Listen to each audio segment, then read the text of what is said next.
My name is Sarah. I stood in the cold, anxious silence when words, sharp as a knife, cut through the air. I don't need you anymore. Get out. Michael, my husband, looked at me with an icy smirk, leaving no room for doubt. But in my gaze, full of pain and despair, a quiet defiance was already brewing. You can't do this, Mike. My voice trembled like a leaf in the wind. Oh, but I can, he smirked, seemingly savoring his cruelty. This business was built with my money. I sold my family home so you could start it, I said, with more truth in my words than he was ready to hear. And how do you plan to prove that now?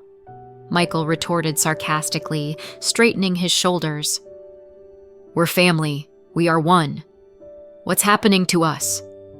My voice was a mixture of prayer and curse. He laughed dryly, bitterly, with an edge of disdain. Family? We were young fools, rushing into marriage.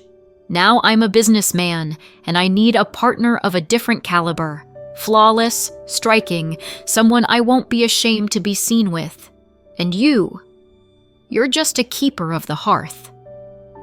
My heart clenched, shattering into 1,000 shards. I searched his face for the Michael I had loved, but all I found was a cold mask. When I sold the house, you didn't protest. When I worked through the nights to balance the books so the business wouldn't collapse, you were content. When daily chores and caring for you fell on my shoulders, you didn't complain. And now I'm disposable? My words flew like stones aimed at the pool of his apathy. Well, yes, you used to be useful, but now that time has passed. Leave. Michael laughed coarsely and loudly. I stood there, clenching my fists until it hurt. I'm not leaving. If anyone should leave, it's you. I turned and stormed out, slamming the door as if to punctuate my declaration. Michael only smirked as I left, but deep down, an ember had already begun to burn. Let's see who has the last laugh. I vanished, leaving irritation in my wake. Michael left the office early that day, hoping to find some solace at home. He was greeted by Jessica, his new lover, her eyes hungry for glamour and carefree luxury. What's wrong, darling? You look upset. When will we finally go to the beach? You promised. And when are you going to marry me? How long must I wait? Her voice carried a tinge of insistence, almost demand. There are some problems, but I'll fix them. Michael smiled stiffly. Serious problems? Jessica tensed, sensing a threat to her dreams of a carefree life. No, minor ones. Everything will be fine, he replied. Jessica disliked poverty. She was drawn to luxury, and any difficulties provoked her annoyance. And dinner? Michael asked. I'm hungry too. Oh, and by the way, I fired the housekeeper, she said nonchalantly. You fired the housekeeper? The 5th one in 6 months? Fine, if that's the case, why don't you cook dinner yourself? I'm heading to the bathroom. When he emerged from the bathroom, the silence was stifling. Jessica, he called out, hoping she was busy in the kitchen. But there was no sign of her, nor of dinner. Rage flared within him like a wildfire. With shaking hands, he dialed her number. Where are you? Michael rasped, barely containing his fury. Took a walk. Jessica's cold voice replied over the line. And dinner? Michael couldn't believe his ears. I'm not your servant. Hungry? Go to a restaurant or order delivery. Her flippant response burned him more than his irritation. Come back now! We need to talk, he commanded. Say what you need to now. I'm listening. Her voice was lazy and indifferent. Michael gritted his teeth. Remember the money I gave you for furniture? I need it back, urgently. I'll repay you once things improve. What money? It's long gone, Jessica snapped. What do you mean, gone? You didn't even buy anything, he shouted. It disappeared somewhere. It was a trivial amount. Do I have to account to you for every penny? Her voice broke off, and the line went dead. Michael tried to call her again and again, but was met only with the cold, "Subscriber unavailable." He opened the fridge, found some sad-looking sausages, and ate without pleasure, tasting only bitterness. Suddenly, an image of me, Sarah, flashed in his mind. When I was the mistress of the house, it was always cozy, warm, and filled with the aroma of deliciously home-cooked meals. This wouldn't have happened if I were still here. The silence of the night was shattered by a phone call.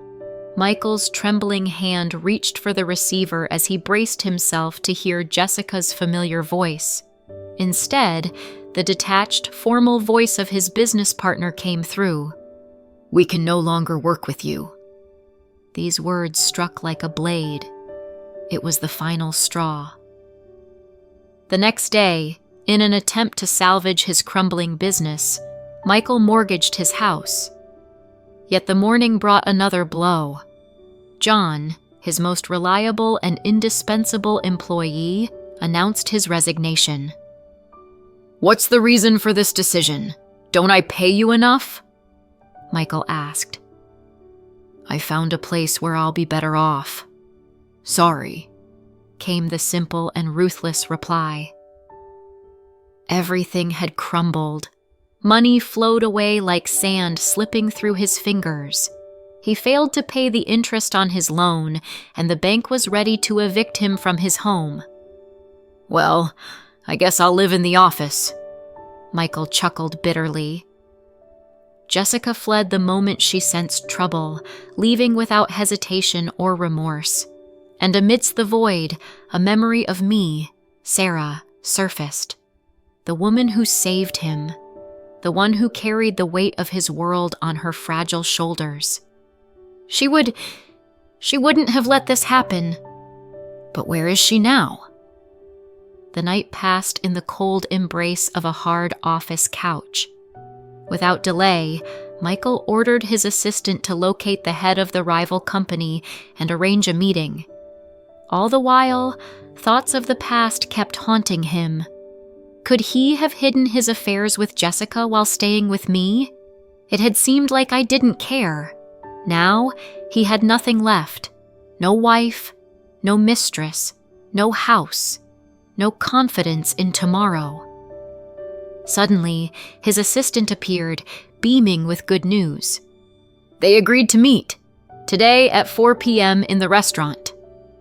Michael immersed himself in preparing for the meeting, clinging to this chance like a lifeline. He gathered data, built arguments, hoping to convince, to save, to survive.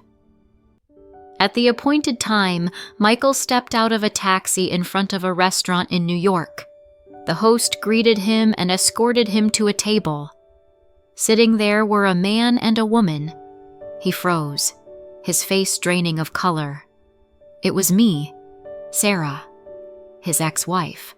Beside me sat John, his former employee on whom his company had once depended. The room seemed to sway, but my eyes held no reproach, only calm. Michael scorched us with a gaze filled with anger, bitterness, and fear. "Well, I see the two of you, in love," he said mockingly, the weight of betrayal pressing down on him. He signaled to the waiter. "I had a meeting scheduled, and I was sat here by mistake. Obviously, there's been an error." "There's no error," my calm but firm voice interrupted. "Your meeting is with me. I'm the owner of the rival company." Michael paled. "You're the one methodically destroying me?" "This is business, Mike. I'm not a housewife. I never was. You know perfectly well that the funds used to start the company were mine. I sold my apartment, and at the time I was ready to work in the business because I was knowledgeable in the field.